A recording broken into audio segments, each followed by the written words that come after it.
सभी भजन गाने। बहुत बहुत धन्यवाद। शुभ हो। ये भजन वाकई में ही गुरु बिन कौन हमारा, कि अगर हमें भगवान की शिक्षा ना मिलती तो हम कहाँ होते, कैसे होते। सोचो जरा कि भगवान की शिक्षा की वजह से ही आज हम यहाँ पर खड़े हुए हैं और अपने को धन्य धन्य महसूस करते हैं कि जैसे ही हम भगवान की शिक्षा को समझते हैं, जानते हैं, उस पे चलते हैं, तो एक अच्छा गुरु होना बहुत जरूरी है जिंदगी में। और हम सब बहुत सौभाग्यशाली हैं कि हमें अपने गुरु के रूप में भगवान देवात्मा मिले, जो बिल्कुल सही राह दिखाते हैं, हमें जीवन पर चलने का मार्ग दिखाते हैं। शुभ हो। एक छोटी सी प्रार्थना से शुरू करते हैं। हे भगवान, आपका शुभ हो। हे दाता, मेरा शुभ हो। हे मेरे मालिक, सबका शुभ हो, सबका भला हो, सबका मंगल हो, सबका कल्याण हो। सब आपकी शिक्षा को जान पाए, उस पर चल पाए। इतनी सुंदर शिक्षा, इस पर चलकर हमारा हृदय इतना पवित्र, शांत, सुंदर बन जाता है। शुभ हो। हम महानीच अंधकारवासी हृदयों को अपनी ज्योति और शक्ति के द्वारा बदलकर सुंदर और श्रेष्ठ बना देने वाले इस नारकी जगत के भीतर स्वर्ग राज लाने वाले भगवान, किस प्रकार आपको धन्यवाद दें। कितने सुंदर शब्दों में ये प्रार्थना है। ये परलोकवासी उच्च आत्माओं के उपदेश में से है कि भगवान, आपने हमें इस नरक में स्वर्ग ला दिया, जो उसके लिए हम कैसे धन्यवाद दें, कैसे आपकी महिमा का गान करें, किस प्रकार हम आपकी निकटता लाभ करें, आपका सानिध्य प्राप्त करें। हम बहुत दुर्बल और असहाय हैं। आप ही हमें रोशनी, देव ज्योति, देव तेज का दान दें। आप ही हमारे हृदयों में बल संचार करके हमें अपने श्री चरणों में वास करने के योग्य बनाओ। हे भगवान, हम पर ऐसी कृपा करो, इस समय हमारा इस साधन में बैठना हमारे लिए हितकर हो, लाभकारी हो। हमारा यहाँ बैठना सफल हो, हमारे हृदय में परिवर्तन आ सके, हम उच्च मार्ग पर चल सके, उच्च राह पर चल सके। शुभ हो।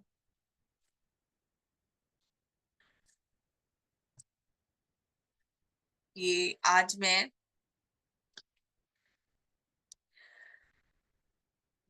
ये जुलाई माह की 2025 की पत्रिका जो अभी आई नहीं है, उसमें से एक पाठ विचार कर रही हूँ, जो श्रीमान डॉक्टर नवनीत जी के माध्यम से लिखा गया है। तो जानेंगे इसे। अभी हम सब ने ये पढ़ा भी नहीं है, तो सबके लिए ये नया है, तो और भी रोचक है।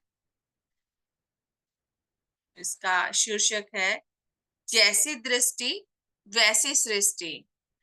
ये वाक्य से तो हम सभी जो हैं जानते हैं, इस तरह के वाक्य हमने सुने होंगे कि जैसी दृष्टि वैसी सृष्टि। लेकिन इसमें देखें किस तरह से बताया गया है, उनके बताने का जो तरीका, ढंग, वो बिल्कुल अनोखा और सुंदर होता है, सरल होता है। तो इसमें जानेंगे हम। कई बार एक एक विचारशील बहुत संक्षेप में जीवन का सार कह जाता है।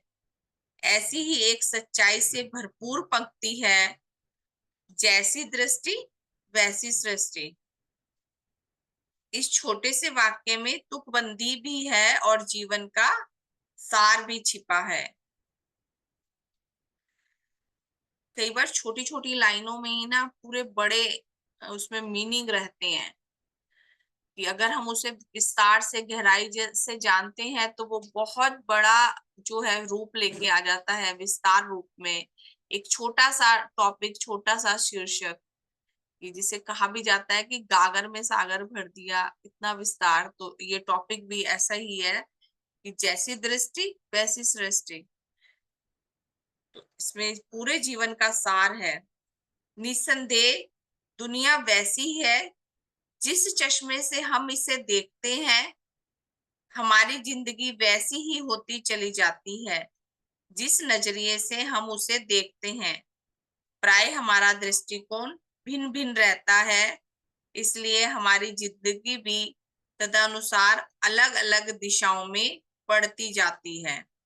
अब यही इसमें है, जिस चश्मे से हम देखते हैं। तो ये स्टोरी हम सबने ही सुनी हुई है कि एक राजा था, तो उसको एक साधु ने बोला कि उसको कोई प्रॉब्लम थी आंखों की या कोई और रोग, तो उसको बोला कि हरा हरा देखना है। तो उसने कहा सारे में हरा हरा कर दो, सारे में बाग बगीचे लगा दो, पेंट कर दो हरा हरा। तो एक विद्वान आए, तो उन्होंने बोला कि इतना हरा करवाने से अच्छा है आप हरे रंग का चश्मा पहन लीजिए, तो आपको सभी हरा हरा दिखाई देगा। तो कितना समझदारी की बात करी, जो दिमाग में नहीं आई राजा के, वो विद्वान ने, साधु ने आकर उनको समझाई कि वो पूरे शहर को हरे रंग से रंगवा रहे थे, अपने लिए दूसरों को परेशान। तो इस तथ्य को एक छोटे से उदाहरण से स्पष्ट रूप से समझा जा सकता है। कि उदाहरण है, आगे देखें, ये उदाहरण यहाँ पे दिया गया है, गुलाब के पौधे व झाड़ी का। हम यह शिकायत कर सकते हैं कि गुलाब झाड़ में कांटे होते हैं। हम इस बात से खुश भी हो सकते हैं कि देखो कांटों में भी गुलाब खिल रहा है। असल में खेल तो सारा दृष्टिकोण का है। कितना सुंदर उदाहरण दिया कि दो नजरिए हैं देखने के। या तो बोल दो कि गुलाब के झाड़ में कांटे पड़े हैं, या बोलो कांटों में कितना सुंदर गुलाब खिला हुआ है। अब देखो, वाक्य बोलते ही हमारा मन भी कैसे प्रसन्नचित होता है कि हम जब दूसरा वाक्य बोलते हैं कि गुलाब खिला हुआ है, कि कांटों के बीच में गुलाब कैसे खिलता है। जीवन में कठिन समय सभी की जिंदगी में आता है। ऐसी परिस्थिति में नकारात्मक दृष्टिकोण से देखने पर दुनिया अन्यायपूर्ण लगती है। अकेलेपन का एहसास मानो हमारा दम घोटता है और दुनिया जीने लायक नहीं लगती। उसी परिस्थिति में दुनिया एक रंगमंच भी लग सकती है, जहां हर कोई अपना किरदार निभा रहा है तथा हमें कठिन से कठिन परिस्थितियों से गुजरकर मजबूत, बेहतर और खुशहाल होकर निकलना है। जिंदगी एक परीक्षा है।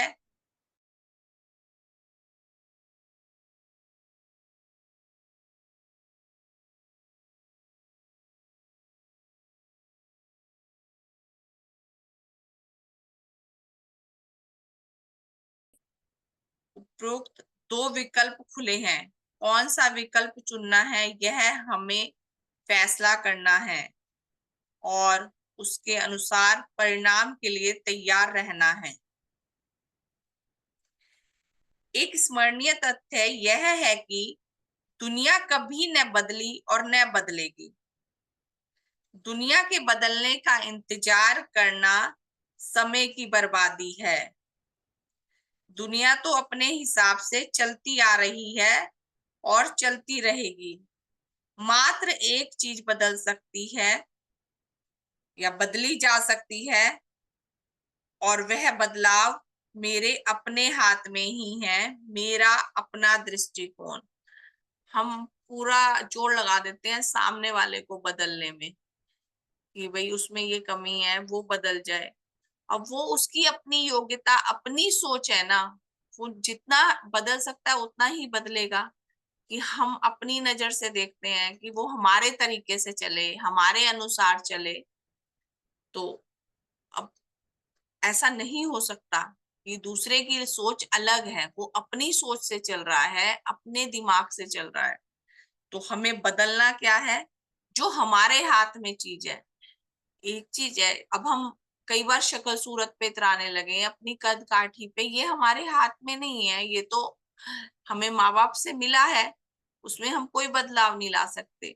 लेकिन जिस चीज में हम बदलाव ला सकते हैं वहां हम करना नहीं चाहते। तो यहाँ पर ही है कि हमारे हाथ में क्या है, हमारा दृष्टिकोण, कि हम कैसे देखते हैं दुनिया को। जीवन में दर्द व कष्ट तो समान रहते हैं, किंतु बदले हुए दृष्टिकोण से हम उनके बारे में अलग तरीके से सोचना व महसूस करना शुरू करते हैं। दृष्टिकोण में बदलाव के लिए हमें अपने विचारों व भावों पर ध्यान देना होगा। अब हम कैसे बदलाव ला सकते हैं अपने दृष्टिकोण में? जो मेन पॉइंट है ना, हमें उस पे ध्यान देना होता है कि हमने ये सुना कि जैसी दृष्टि वैसी सृष्टि, कि जैसा हम देखेंगे वैसी ही सृष्टि बन जाती है। ये पूरी दुनिया को जिस तरीके से देखेंगे, तो हम वो अपनी दृष्टि कैसे सुंदर बनाएं, कैसे अच्छी बना सकते हैं।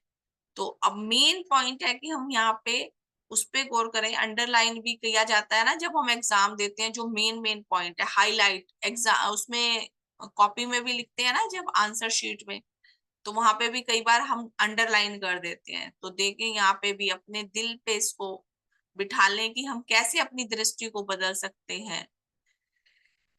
कि इसके लिए हमें सकारात्मक पुस्तकों, सकारात्मक लोगों का संग करना है, ताकि उन्हीं परिस्थितियों को हम नई व सकारात्मक दृष्टि से देख सकें। जीवन में सकारात्मक देखने, सोचने, कहने व महसूस करने का धीरे धीरे अभ्यास डालना होगा। हर चीज को सकारात्मक देखने के लिए धीरे धीरे अभ्यास होता है। हर एक चीज के पीछे ना कोई पॉजिटिव चीज छुपी होती है। वो कितना भी बुरे से बुरा हो जाए, अगर हम देखें ना, उसके पीछे जरूर कुछ ना कुछ अच्छा होता है। दृष्टिकोण में बदलाव लाने में निम्न 2 सूत्र अत्यंत सहायक प्रमाणित होते हैं, हम भी आजमा कर देखें। तो अभी मैं पहले बता रही थी कि अगर कुछ भी हमारी जिंदगी में बुरा से बुरा भी हो रहा है ना, तो उसको 2 तरीके हैं देखने के। कि अब जो हो गया, तो उसके लिए या तो बैठ के रो ले हम, या उसी में ही हम पॉजिटिव ढूंढ ले।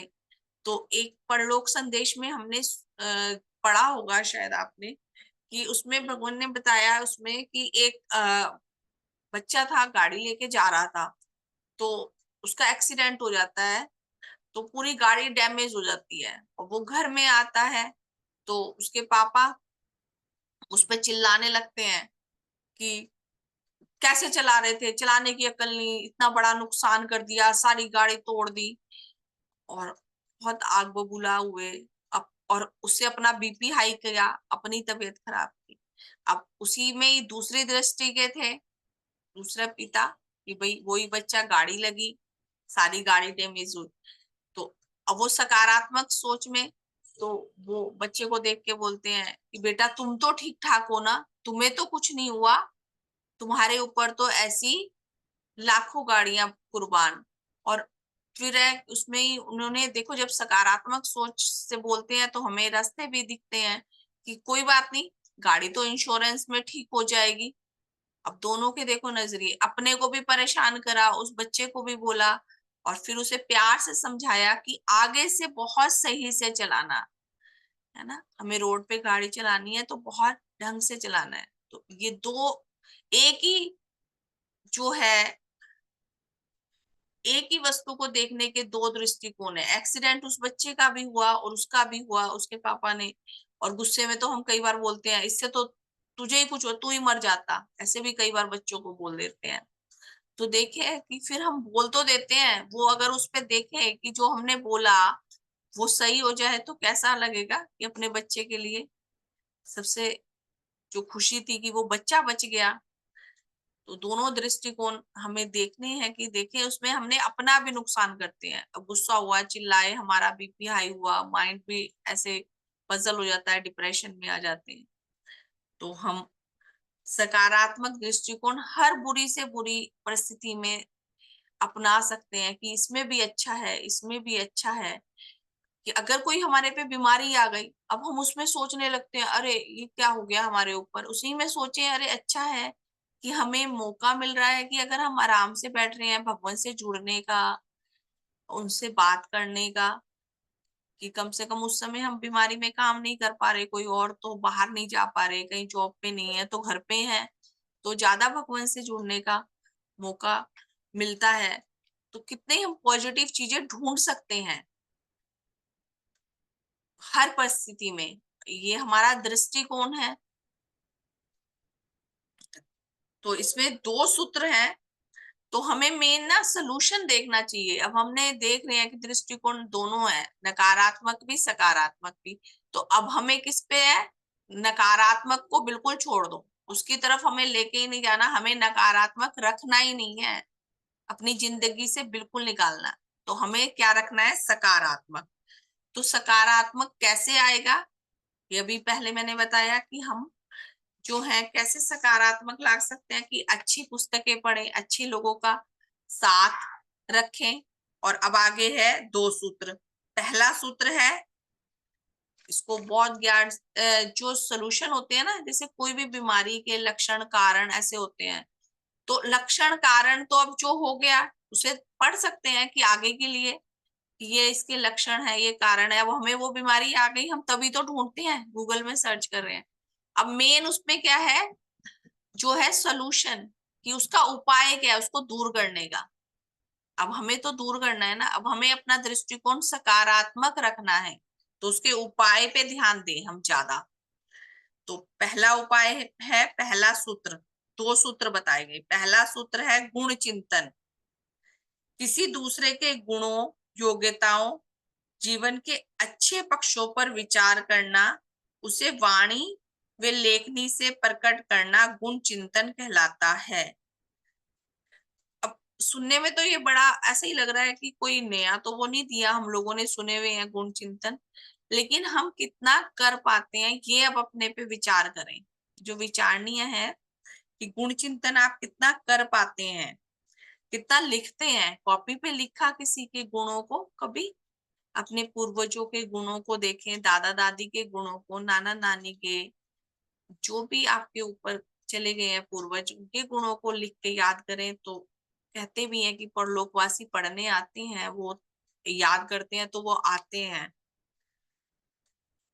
गुण चिंतन से दृष्टिकोण सकारात्मक होता है। यह आत्मा के लिए अमृत समान है। इससे स्वभावतः हम प्रेम से भर जाते हैं। गुण चिंतन से हमारा अहम घटता है तथा खुशी व संतोष बढ़ता है। अब हमने यहाँ पढ़ा है, ये ओरल में पढ़ा है, इसको प्रैक्टिकल में करके देखें, तब है इसका असली फायदा। कि आप करें गुण चिंतन तो उससे पता चलता है कि हमें कितनी खुशी मिलती है जब हम दूसरों की अच्छी बातें बताते हैं। ज्यादातर देखें दुनिया में, जब भी 2 लोग बैठते हैं तो वो क्या बात कर रहे होते हैं, कि किसी तीसरे की, लेडीज बैठेंगी तो खाना बनाने की बातें करेंगी। हम किसी की तारीफ कब कब करते हैं, कितनी करते हैं। तो वो है हमारा बैठना फायदेमंद, कि अपने बड़ों को याद कर रहे हैं हम, उनके गुणों को याद कर रहे हैं,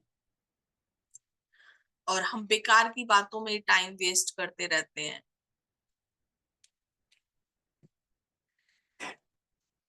इस पक्ष में कईयों का स्वाभाविक यह प्रश्न रहता है कि हम सामने वाले की कमी व अवगुण उसे ना बताएं, ऐसे में उसमें सुधार कैसे होगा। इस बात का हल भी है। अब देखिए कितना सुंदर तरीके से बताया है इन्होंने, कि अब हमारे मन में प्रश्न भी आता है कि हमेशा हम तारीफ ही करते रहें, अगर हम कमी बताएंगे नहीं तो वो सुधरेगा कैसे। तो इसका बहुत सुंदर या हल निकाला है। किसी को उसकी कमी बताने से पूर्व उसके पहले 2 गुण व अच्छी बातें बताएं, फिर उसकी कमी बताएं। यही नियम किसी के बारे में किसी से बात करते हुए अपना सकते हैं।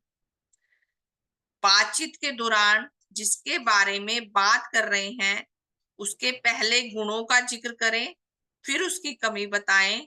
इससे हमारे भीतर उसके प्रति घृणा व नकारात्मकता न बढ़ेगी, हमारी दृष्टि सकारात्मक होती जाएगी। बहुत ही ना, ये श्रीमान जी ने बहुत सुंदर और सरल तरीके से इतने अच्छे अच्छे उपाय बताया ना जिंदगी जीने के। बस अगर हम इसे अपना लें, मेन मुश्किल है क्या है, अपनाना। तो इसे अगर हम अपना लेना तो जिंदगी वैसे ही बहुत सुंदर बन जाएगी। कि हमारा दूसरों के प्रति कितना बैर रहता है कि सामने वाले ने ऐसे किया, ऐसे कर दिया, तो अब उसके अंदर इतने सारे अवगुण हैं, लेकिन कोई ना कोई गुण तो होगा ही। तो पहले अगर हम गुणों को बता दें और बाद में उसके अवगुण बताएं तो वाकई में ही असर होता है। ये बातें आप आजमा के देखें। पर मेन है कि करना मुश्किल है कि अब हमें सामने वाले की कमी कमी दिखी जा रही है तो वो गुस्से में कमियां ही निकलती हैं। फिर वो तो अच्छी चीज तो हम बता नहीं पाते। उसके लिए अपने ऊपर पेशेंस रखना, धैर्य रखना, कि अपने को सहनशील बनाना, कि आराम से अगर सामने वाले की गलतियां हैं तो शांत रहें। तो जब शांत हो जाए, वो भी शांत हो जाए, सामने वाला भी शांत हो जाए, उसी समय रिएक्शन नहीं, तब उसको बताएं कि आप बहुत अच्छे हैं लेकिन आपके अंदर ये कमी है। तो कहीं ना कहीं कुछ ना कुछ जरूर असर होता है। ये हम करके देखें। अगर हम ये पढ़ रहे हैं, सुन रहे हैं, तो इस पे हम चल भी पाए, ऐसी प्रार्थना करें भगवान से कि हमारे अंदर इतना धैर्य, सहन शक्ति आए कि हम इस पे चले, इन चीजों पे। तो पहला सूत्र समझ में आया गुण चिंतन का, कि कैसे हमें तारीफ भी करनी है तो किस तरीके से करनी है, कि अगर उसमें कमी भी है, अगर कोई अच्छा है तो अच्छा ठीक है, अगर उसमें कोई कमी भी है तो वो कैसे बतानी है। आगे दूसरा सूत्र है उपकार स्मरण, किसी से पाई सेवाओं, मेहरबानियों, उपकारों को कर्ज की न्याय महसूस करना। कि अगर किसी ने हमारे ऊपर कोई भी उपकार किया है, कोई भी हमने सेवा पाई है, तो उसे कर्ज की न्याय महसूस करे। ये भी बहुत टफ है। ये जितना हम आसानी से पढ़ रहे हैं ना, उतना ही करना बड़ा मुश्किल है। उसके बदले में उपकारी के काम आकर संतुष्टि का अनुभव करना कृतज्ञ हृदय के लक्षण है। हमारा पूरा अस्तित्व दूसरों की सेवाओं का प्रतिफल है। तो दूसरों की से हमने जो सेवा मेहरबानी पाई है ना, हमें महसूस तो होती है भगवान की शिक्षा में आके, नो डाउट हमें लगता है कि हमारे ऊपर कर्ज है। लेकिन अगर जैसे ही सामने वाले ने हमारे साथ कुछ बुरा व्यवहार करा ना, कि अब उसने 10 अच्छी चीजें कर दी भले ही, और एक कुछ खराब बोल दिया, तो वहीं हम सब भूल जाते हैं उसके किए हुए। तो मेन हमें किस पे ध्यान देना है, ये मैं भी कर पाऊं, क्योंकि जो हम पढ़ रहे हैं उसके लिए तो और बड़ी जिम्मेदारी है। कि बातें तो बड़ी बड़ी कर रहे हैं, हमें कल को बोला जा सकता है ना कि बातें तो बड़ी बड़ी, कि कितना हम दूसरों के उपकारों को महसूस कर रहे हैं, कि वो दिल से है, समझें कि उसकी एक खराब बात से हम पीछे के सारे उपकार भूल जाते हैं। तो वो यहाँ पर ध्यान देने योग्य है कि भाई हम देखें कि अगर कुछ भी उसके गलत किया है तो उस समय इग्नोर कर दें और अच्छी बातों का ध्यान रखें। आगे हमने किस किस से कितने उपकार पाए, ये तो मनुष्य का है। देखें कहाँ लेकर जा रहे हैं, हमें भगवान की शिक्षा कहाँ लेके जाती है, और यहाँ पर श्रीमान जी जो लेखक हैं जिन्होंने लिखा, वो हमें कहाँ लेकर जा रहे हैं। हवा, पानी, सूर्य, धरती की अनवरत सेवाएं हमारे जीवन का आधार हैं। वनस्पति जगत के फल, सब्जी, फूल, औषधि आदि के बिना हमारा जीवन असंभव है।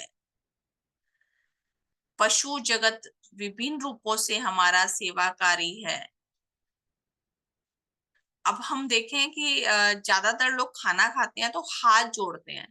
अगर नॉर्मल पूछें कि आप हाथ जोड़ रहे हैं तो किसको शुक्रिया करते हैं, वो ईश्वर को, भगवान को, ऊपर वाली शक्तियों को। तो अगर उन्हें ये बताया जाए कि जो हमें ये खाना मिला है, ये किसानों की बदौलत, उनकी मेहनत से मिला है, पेड़ों से मिला है, वनस्पति जगत को धन्यवाद दें, उन दुकानदारों को दें, उन जिस गाड़ियों में सामान आया भौतिक जगत को दें, तो देखिए एक अलग दुनिया खुलती है। लेकिन मेन है कि ये समझ में आना और समझाना हमारा कैसा हो, कि सामने वाले को समझ आए कि हमें कितने लोगों से उपकार मिला है, कि अगर पानी ही ना हमें मिले पूरा दिन तो हमारा क्या हाल हो जाता है। मनुष्य जगत के विभिन्न अस्तित्वों यथा माता पिता, भाई बहन, जीवन साथी, गुरुजन, मजदूर, किसान, डॉक्टर, वैज्ञानिक, माली, धोबी, मोची, खाना बनाने वाले, व्यापारी, विभिन्न सेवा कार्यों के कारण हमारा जीवन संभव है। ये जितने नाम लिए गए हैं ना, आप सारे नामों में से एक भी नाम हटा दें, डॉक्टर का नाम हटा दें, आप देखें आपकी जिंदगी बिना डॉक्टर के, बिना ट्रीटमेंट के कुछ ना कुछ तकलीफ जीवन में आती है। किसान को हटा दें, खाना कहाँ से, तो ये जो नाम लिए गए हैं ये सब हमारे विभिन्न सेवाकारी हैं, जो हमारे हर पक्ष में हमारी मदद करते हैं। छोटे से छोटा आदमी भी, अब मोची ये देखें आप, तो जूते नहीं बनाएगा। मोची से मतलब ये नहीं है कि अब जूते कारखाने में बन रहे हैं, तो वही है, शुरुआत तो मोची के बनाने से ही हुई थी ना, कि अगर हमें चप्पल जूते ही ना कोई बनाने वाला हो तो क्या पहनेंगे, हम नंगे पैर चलेंगे। तो ये हमारे जीवन में बहुत सेवाकारी हैं इन सब का जीवन।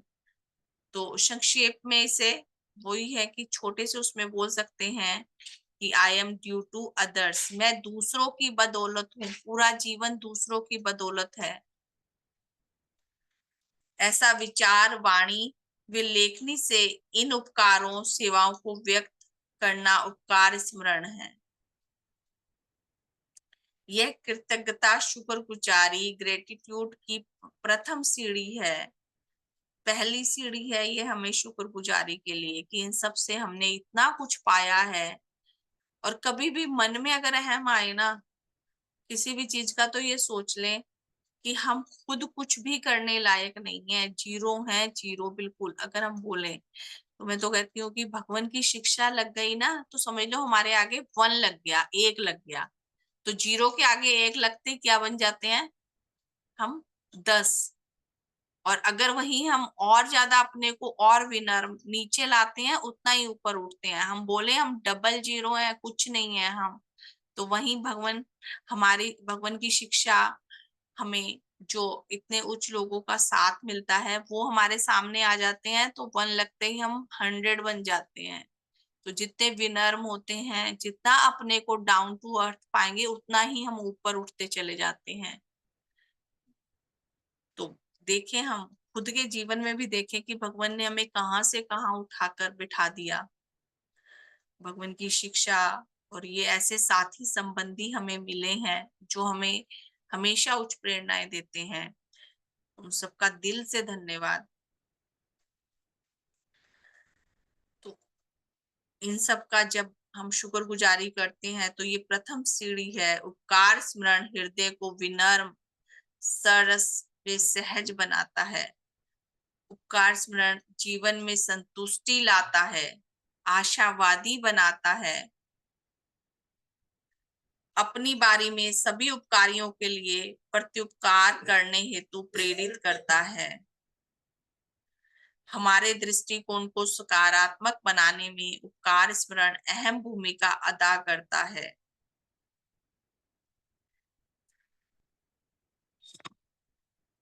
हमारा दृष्टिकोण को अगर हमें सकारात्मक बनाना है, तो उसके जो हमें ये उपाय बताए गए हैं उस पे हम ध्यान देंगे, तो अपने आप ही बनता चला जाएगा। तो सबसे पहले जैसे हमने अभी यहाँ पे जाना था कि हमें अच्छी पुस्तकों का साथ, सबसे अच्छे दोस्त हमारी अच्छी पुस्तकें होती हैं, अच्छे लोगों का संग, जब हम जैसे लोगों से बात करते हैं तो वो उसी तरीके वाली बात करता है। आप देखें कितनी तरह के लोग मिलेंगे। एक गृहिणी मिलेगी, वो अपने घर के कामों का, एक मिलेंगे कि खाना बनाने के लिए माँ है, वो हमेशा कई बार बच्चों से पूछती है क्या खाया, भूखे तो नहीं रहे। लेकिन जो हमारे उच्च संबंधी मिलते हैं वो हमारी आत्मा के भले की बात करते हैं, हमारे भले की बात करते हैं। तो जितने हम अच्छे लोगों का साथ पकड़ते हैं तो वो उसी तरीके की बात करते हैं। तो इन पे चलकर हम अपने दृष्टिकोण को सकारात्मक बना सकते हैं। मैंने ना कि हमने बनाना कैसे है, हमें वो उपाय ढूंढना है, सोल्यूशन ढूंढना है कि अब दृष्टिकोण दो तरह के हैं, एक नकारात्मक एक सकारात्मक। तो हमें सकारात्मक कैसे बनाना है, किस तरीके से बन सकता है वो, उस पे हमें ध्यान देना है। तो इसमें 2 सूत्र भी बताए गए, जिसमें पहले सूत्र में क्या करना है हमें, गुण चिंतन, दूसरों के गुणों को देखना है। अब उसमें अवगुण है तो ठीक है कि वो हमारे जैसे क्लोज हैं, बच्चे हैं, हस्बैंड है, भाई बहन है, उसमें कमी है तो वो कमी हमें कैसे बतानी है। पहले अच्छी बात बताएं, उनके गुण को बता दें दो, फिर उसकी कमी बताएं। फिर दूसरा सूत्र आया कि जिन जिन से हमने मेहरबानी सेवाएं पाई हैं तो उनको कर्ज के माफिक माने, और अगर कभी उनसे कोई गलती हो जाए या उनसे कुछ उन्होंने बुरा करा तो हम उनकी पुरानी सेवाओं को याद करें कि कब कब उन्होंने हमारी मदद करी थी। तो फिर हमारे मन में एक अलग ही संतुष्टि का भाव रहेगा, और हम एक क्या है कि जमीन पे लगे रहेंगे, कि जब हमें दूसरों की सेवाएं दिखती रहेंगी ना तो हम एक जमीन पे रहेंगे, नहीं तो हवा में उड़ने लग जाते हैं कि बस हमारे से ऊपर तो कोई नहीं है। और यहाँ पर तो कहाँ सेवाएं लेके गए हैं कि हमें पेड़ पौधों से, हवाओं से, सूरज से, किस किस से इतनी सेवाएं मिली हैं जिन्हें हमने जाना। तो अब इसका सार यह है कि अपनी दृष्टिकोण, नजरियों को बदलना एक प्रक्रिया है जिसमें समय और प्रयास लगता है। और वो हमें बता भी दिया कि क्या प्रयास करना है हमें, कि अगर हमें अपना दृष्टिकोण बदलना है, यदि आप नियमित रूप से उपरोक्त सूत्रों को अपनाते हैं, जीवन में आगे बढ़ने का प्रयास करते रहेंगे, तो अपने दृष्टिकोण को बदल सकते हैं। इससे सृष्टि भी बदली हुई महसूस होने लगेगी तथा जीवन में उत्साह, खुशी व सार्थकता का एहसास बढ़ता चलेगा। तो इसका मेन सार क्या है कि हमें अपना दृष्टिकोण बदलना है, और वो हर उसमें ही है। कि अब हम देखें कि अगर जैसे जैसे अगर हमारे पे बुढ़ापा भी आने लगेगा ना, कई लोग कहेंगे भाई बहुत सबसे दुखदाई है। अब इसी को ही यहाँ देखें कि अगर हम भगवान की शिक्षा, श्री हनुमान जी ने देखें बुढ़ापे को ही कितना सुंदर बता दिया कि सुनहरा दौर, कि सबसे बड़ी है, सारी जिम्मेदारों से मुक्ति है। तो हर हर पक्ष को अच्छे से हम जी सकते हैं कि जो भी एज आई, जो समय चल रहा है, कि हम मेन क्या है, हम या तो पीछे की जिंदगी में जीते रहते हैं, कि पीछे हम ज्यादातर देखें कि कितना सुंदर था हमारा बचपन, हम ऐसे खेलते थे, हम ये करते थे, कितना अच्छा था माँ बाप के। और उस समय देखें, अब पीछे चले जाएं, जब हमारा बचपन था तब हम रोते रहते थे, भाई हमारे पे क्या ही मुसीबत है, हमें ही पढ़ना पड़ रहा है, टीचरें तो आराम से बैठी हैं। तो हम दो तरीके की जिंदगी जीते हैं, या तो हम पास्ट में जीते हैं या हम फ्यूचर में जीते हैं, कि पता नहीं आने वाला समय कैसा होगा। एक तो शंका में रहते हैं, तो आशावादी बने रहे, जो भी समय आएगा बहुत अच्छा आएगा। तो उसके लिए मेन है कि हमें वर्तमान में जीना है। जो जिंदगी है वो सबसे बढ़िया मिली है हमें, ये समय सबसे, जो परेशानी भी आई उसको भी इंजॉय करते हुए जिए ना, कि वो भी निकल जाएगी। ये समय है, ज्यादा दुख आ रहा है ना, तो बस एक चीज याद रख लें कि ये समय बीत जाएगा। और वाकई जब अच्छे दिन रहते तो बुरे दिन भी नहीं रहते। ये आप खुद देखें आजमा के। हम क्या है कि पुरानी यादों को याद कर करके रहते हैं कि कितने अच्छे दिन थे हमारे चले गए। है, या फिर हम आगे का सोचते रहते हैं। तो वर्तमान में जिए, उसको खुलकर जिए। जो भी हमारी एज है, जो समय है, कि हर एज में हमें ये गिफ्ट मिला है, प्रेजेंट बोलते हैं ना, तो गिफ्ट मिला हुआ है हमें, ये जो वर्तमान है, इसको खुलकर जिए तो भविष्य अपने आप हमारा सुंदर हो जाएगा। उसमें हमें डाउट करने की जरूरत ही नहीं है। और हर दिन, हर सुबह के सोच के कि एक नया दिन मिला है, एक नया जीवन मिला है, भगवान को प्रार्थना करते हुए हम सुबह उठें, नमन करते हुए शुक्रिया करें उन सारी चीजों का। बड़े श्रीमान जवाहरलाल जी बोलते थे कि सुबह उठ के बिस्तर को शुक्रिया करा। कि हम देखें कितने लोगों के पास में जो सड़कों पे लेटे हैं, बिस्तर भी नहीं है। तो खुश रहने के लिए तो कितनी चीजें हैं, लेकिन हम उन खुशियों को देख तो पाए, तभी तो हम खुश रह पाएंगे। कि हम अगर अपने आप को देखें तो हमारे से नीचे कितने लोग हैं। अगर हमें कोई बीमारी भी आई है ना, तो उसमें भी हम देखें कि हमारे से आगे, आप हॉस्पिटल में जाके देखें कि हमारे से ज्यादा कितने बदतर लोग हैं बैठे हुए हैं। तो हम बहुत खुशकिस्मत हैं, तो उसमें हम खुश रह सकते हैं। और उसी परिस्थिति में हम अपने को दुखी कर सकते हैं कि सारा पहाड़ हमारे पे ही टूट पड़ा है। तो ये दोनों चीजें हमारे ऊपर है कि खुश रहने के लिए बहुत सारे सामान हैं और दुखी रहने के लिए भी बहुत सारे हैं। तो हमारी चॉइस है कि हम क्या ढूंढ रहे हैं। जो हम ढूंढेंगे वही मिलेगा। वही है, जैसा चश्मा पहनेंगे ना, तो खुशियों वाला चश्मा पहने।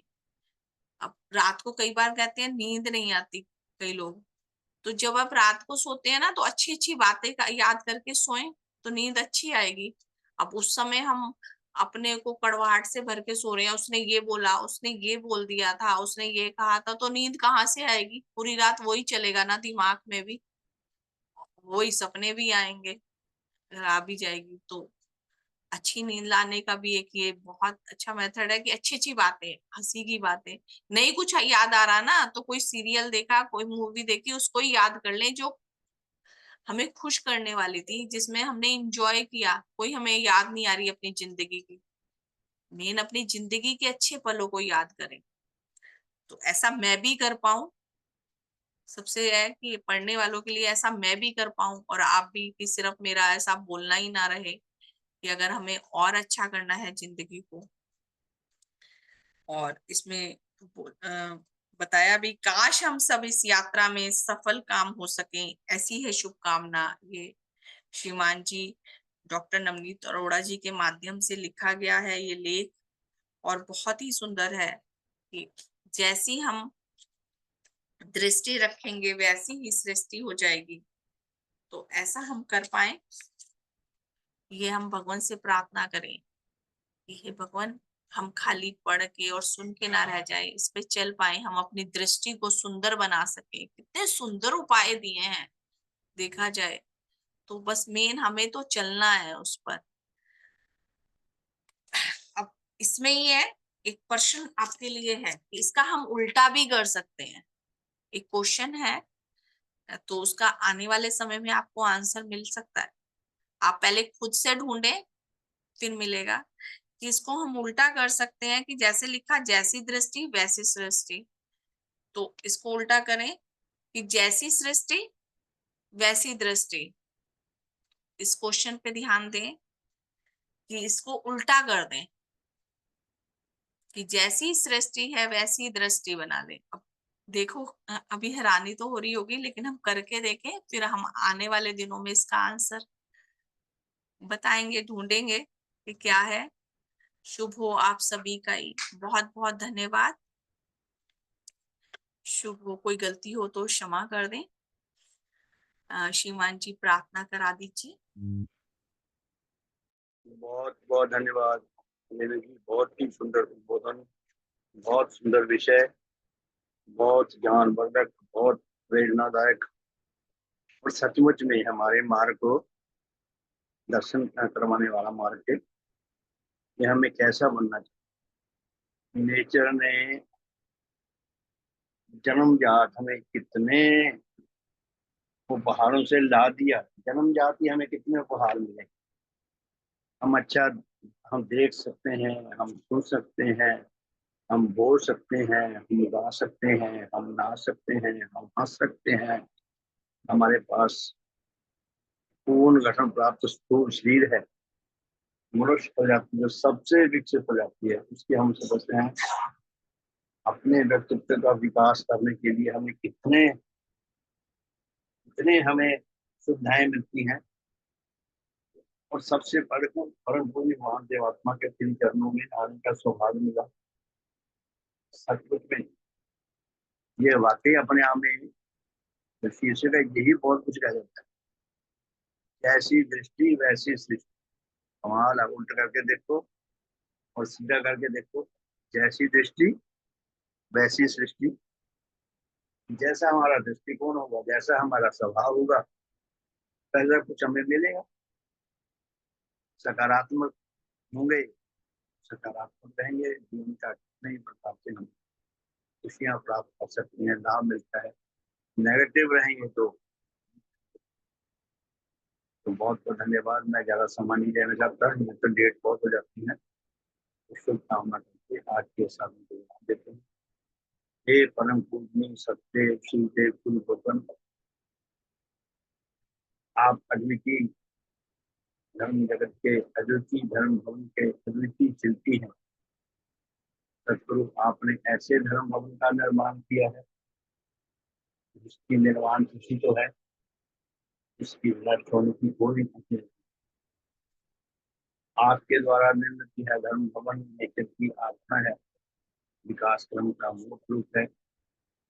विश्व में जितने भी सच्चे धर्माकांक्षी आत्मा, सच्चा धर्म चाहने वाले आत्मा, उन सब के लिए अति सुंदर, अति कल्याणकारी, उच्च सुख प्रदान करने वाला, हमारे जीवन मार्ग को ज्योतिर्मान करके प्रदर्शन करने वाला, उस मार्ग पर हम चल सकें, सही रूप से चल सकें, निरंतर चल सकें।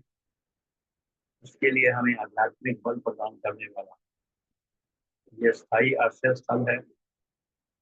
भगवान, आपने अपने सारी जगत में आपने अपने धर्म बनाए, हमें ग्रहण करके, हमें प्रदान करके बहुत कृपा की है, हम पर बहुत एहसान किया है। तू आपको जितना धन्यवाद दे उतना कर। आप पर जितने बलिहार हैं उतना कर। आप धन्य हैं। ये सब कुछ आपका सब प्रकार से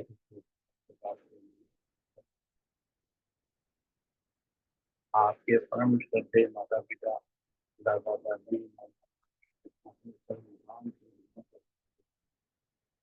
आपके सब अच्छी गुणों का, आपके सब अच्छे का, आपके सेवकाओं का, आपके श्रद्धावानों का, आपके अनुयायियों का, आपके विश्वासियों का, आपके अनुरागियों का, सब धनी साथियों का, उन सबके पुत्रों का, उन सबके रुचियों का, उन सबके सांसारिक चीजों, उन सबके का, सबका शुभ का मार्ग। हे धर्म पिता, हमारे सत्य माता पिता, आंगनबाड़ी तथा हम सब दोस्तों का, हमारे श्लोकवासी तथा लोकवासी संसारिक उनके नाती को हमारे सब जीवन का का सबका सत्य का सब प्रकार से हे भगवान, जहाँ जहाँ कहीं अधिकारी आती वहाँ आपके हो सके उनको भी आप ज्ञान लाभ करने का सफल सके। हे दाता, हे शक्ति, हमारे परेशान सारे मनुष्य को आपके विभिन्न व्यक्ति करने का आपके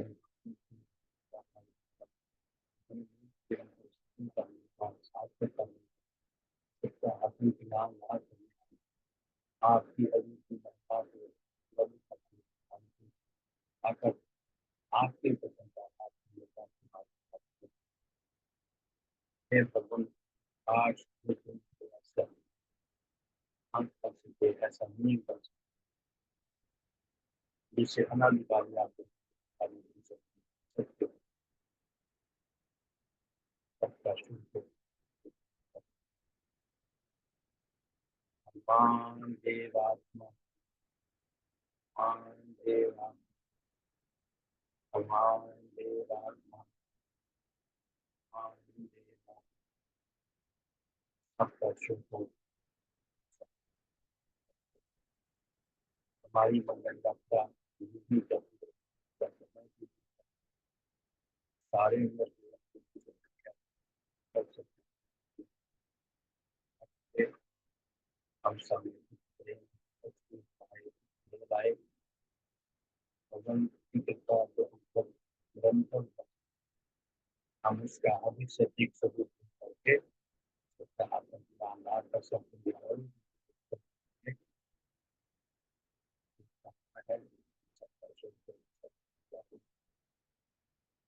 भगवान देवात्मा भगवान देवा देवा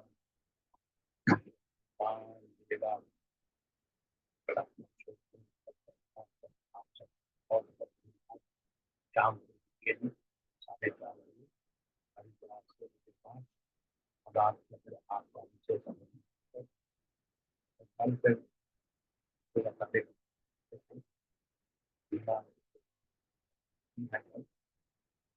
और भी सॉरी सब है